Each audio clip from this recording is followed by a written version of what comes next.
உங்க ரிசுக்கு அதிகமாக்குறதுக்கு வழி சொல்லட்டுமான்னு கேட்டாங்க. பெருமானார் ரிசுக்கு அதிகமாக்குறதுக்கு வழி சொல்லட்டுமான்னு கேட்டாங்க. சொன்னாங்க, நீங்கள் உறவுகளை சேர்ந்து வாழுங்கள், பெற்றோர்களுக்கு உபகாரம் செய்யுங்கள். பெற்றோர்களுக்கு உபகாரம் செய்து உறவுகளை சேர்ந்து வாழ்ந்தால் உங்களுக்கு ரிசுக்கை அதிகமாக்கும் என்று காத்தமுன் நபியின் ஸல்லல்லாஹு அலைஹி வஸல்லம் சொன்ன செய்தி ஹதீஸிலே ரொம்ப முக்கியமானது. இன்னும் ஒரு செய்தி சொன்னாங்க.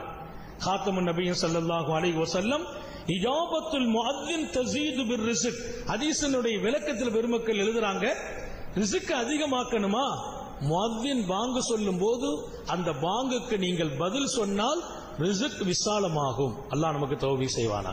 பாங்குக்கு பதில் சொல்றதுன்னா அவர் சொன்னது அப்படியே சொல்றாரு. அவங்க அல்லாஹு அக்பர் அல்லாஹு அக்பர், நாம அல்லாஹு அக்பர் அல்லாஹு அக்பர், அஷஹது அல்லா இலாஹ இல்லல்லாஹ் நம்ம அதை சொல்லணும், அஷஹது அன்ன முஹம்மது ரசூலுல்லாஹ் நம்ம அதை சொல்லணும், ஹய்யா அலஸ் ஸலாஹ் ஹய்யா அலல் ஃபலாஹ் அதற்கு மட்டும் லா ஹவ்ல